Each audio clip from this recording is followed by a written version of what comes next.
Hi, I'm Seth Dawson with Paperless Environments. We're located in Baton Rouge, Louisiana. We're a software development company specializing in enterprise content management systems.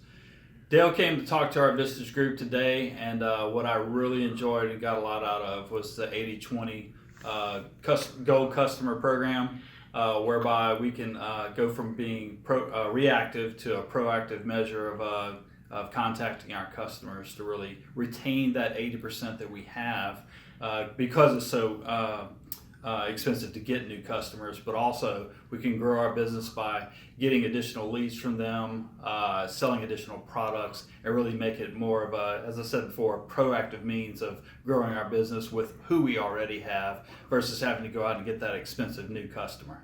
So Dale is a great addition to our group here for coming and let us know these different methods, and he has a lot more beyond that. But that was my take from the top ones that he presented to us.